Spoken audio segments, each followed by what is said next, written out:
আলোচনা প্রসঙ্গে চতুর্থ খণ্ড। আলোচনার বিষয় অষ্টপাশ। শরৎদা প্রশ্ন করলেন, ঠাকুর, এমন অনেক লোক দেখা যায় যারা খুব কৃপণ আর স্বার্থপর, তবু মানুষের কাছ থেকে অনেক কিছু আদায় করে নিতে পারে।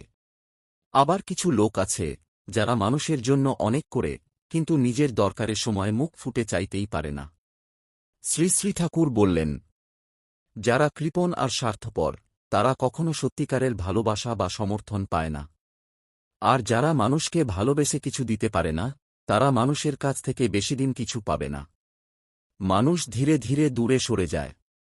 এর একটা নাম আছে, ভাগবত অর্থনীতি বা ঈশ্বরীয় অর্থব্যবস্থা। যে শুধু নিতে চায়, দিতে চায় না, তার পাওয়াও একসময় বন্ধ হয়ে যায়। আবার যারা মানুষের জন্য অনেক করে কিন্তু চাইতে পারে না, তার কারণ হল অষ্টপাশ। এই 8টা বন্ধন হল ঘৃণা, লজ্জা, মান, ভয়, অপমানের ভয়, মোহ, দম্ভ আর ক্রূরতা। এগুলো মনকে আটকে রাখে, মানুষকে সহজ সরল হতে দেয় না। নিজের মন যেহেতু খোলা নয়, তাই মানুষের মনও খুলতে পারে না। ফলে সবকিছুতেই একটা আড়ষ্টতা থেকে যায়। এগুলো আসলে চরিত্রের দুর্বলতা। এই দুর্বলতা রেখে দিলে সত্যিকারের সেবাও করা যায় না। কারণ সেবার সবচেয়ে বড় জিনিস হল মানুষের মনকে উজ্জীবিত করা, উৎসাহ দেওয়া। যে নিজে ভিতরে ভিতরে কুঁকড়ে থাকে, মন খোলা রাখতে পারে না, সে অন্যকে কি করে উৎসাহ দেবে? তাই তার সেবাও পুরোপুরি ফলপ্রসূ হয় না। আবার এই অষ্টপাশের জন্য সে এমনভাবেও চাইতে পারে না যাতে মানুষ খুশি হয়ে দেয়। তাই এই 8টা বন্ধনকে দূর করতেই হবে। শরৎদা প্রশ্ন করলেন, কিন্তু সমাজে আত্মমর্যাদা নিয়ে চলতে গেলে তো একটু লজ্জাশরম, মানিজ্যত থাকা দরকার। অনেক দুশ্চরিত্র লোককেই দেখা যায়, লজ্জামান একদম নেই বলে তারা আরও খারাপ কাজ করে ফেলে। শ্রী শ্রী ঠাকুর বললেন, অষ্টপাশ তাড়ানো মানে আত্মমর্যাদা হারানো নয়।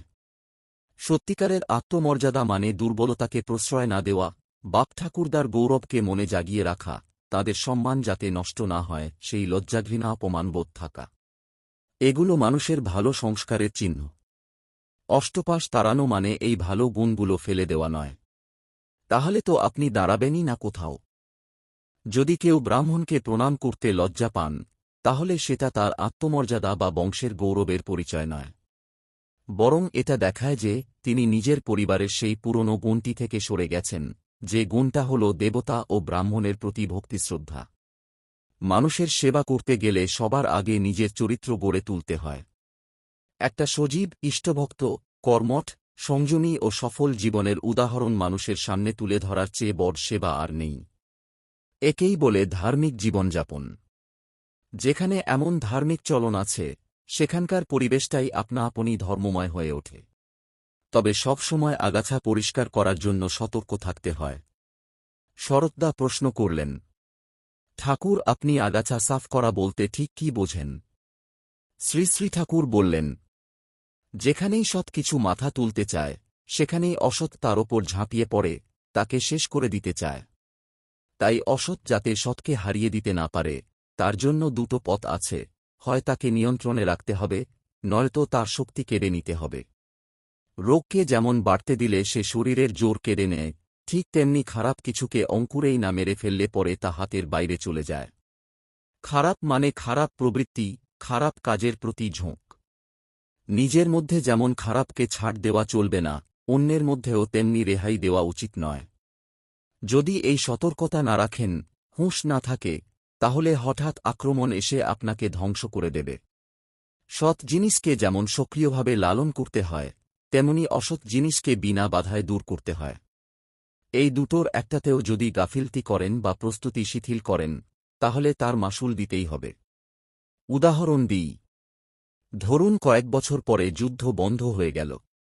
কিন্তু যুদ্ধ নেই বলে যদি দেশ আক্রমণ ঠেকানোর প্রস্তুতি তুলে রাখে, তাহলে যেকোনো মুহূর্তে বিপদ এসে পড়তে পারে। তাই আক্রমণ ঠেকানোর অস্ত্র যেমন সবসময় তীক্ষ্ণ রাখতে হবে, তেমনি অন্য দেশগুলোকে বন্ধু বানানোর চেষ্টাও চালিয়ে যেতে হবে। বেঁচে থাকা ও বেড়ে ওঠা যাতে ব্যাহত না হয়, তার জন্য সব রকম অস্ত্র প্রস্তুত রাখা চাই। প্রফুল্ল বললেন, আপনার একটা ছড়া আছে, এমন তাপের করবি সৃজন। অত্যাচারের হয় নিকেশ, অনুতপ্ত অত্যাচারীর রয় না যাতে পাপের লেশ। শ্রী শ্রী ঠাকুর বললেন, পাপীদেরও কল্যাণ করা যায় না যদি পাপের বিরুদ্ধে দাঁড়িয়ে না লড়া যায়। তাই শুধু নিজেকে বাঁচানোই নয়, পরিবেশকেও পরিষ্কার রাখতে হলে পরাক্রম দেখাতে হয়।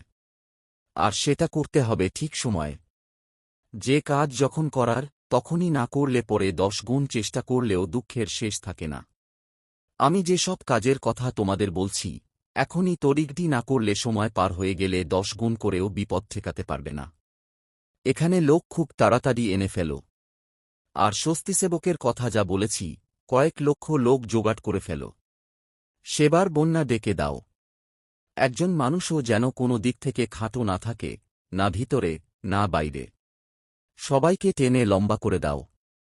তোমরা এমনভাবে তৈরি হও যে দেশে যদি কোনো কারণে সরকার কিছুদিনের জন্য অচল বা বন্ধ হয়ে যায়, তবুও একটা লোকের গায়ে একটা আঁচড়ও না লাগে। চারদিকে যেভাবে অরাজকতা শুরু হয়েছে, তোমরা যদি প্রস্তুত না থাকো, তাহলে মানুষের দুর্ভোগের সীমা থাকবে না। গায়ক, বক্তা, এইসব কর্মী অনেক জোগাড় করে ফেলো। দীক্ষার সংখ্যা খুব বাড়িয়ে দাও। আর প্রত্যেক জেলায় অন্তত 500 বিঘা করে জমি জোগাড় করো। খুব পাকা বিশ্বাসওয়ালা লোক চাই। প্যারিদা ঠাকুরকে কাচের গ্লাসে ডাবের জল এনে দিলেন। শ্রী শ্রী ঠাকুর জিজ্ঞেস করলেন, কি রে? প্যারিদা বললেন, এই ডাবের জলটা খান। শ্রী শ্রী ঠাকুর বললেন, এখন খাব? প্যারিদা বললেন, হ্যাঁ। শ্রী শ্রী ঠাকুর হেসে বললেন, তুমি যখন বলছ তখন খাই। এই বলে হাত বাড়িয়ে গ্লাস নিয়ে ডাবের জলটা খেয়ে ফেললেন। খাওয়ার পর মুখ ধুয়ে গামছায় মুছে নিলেন।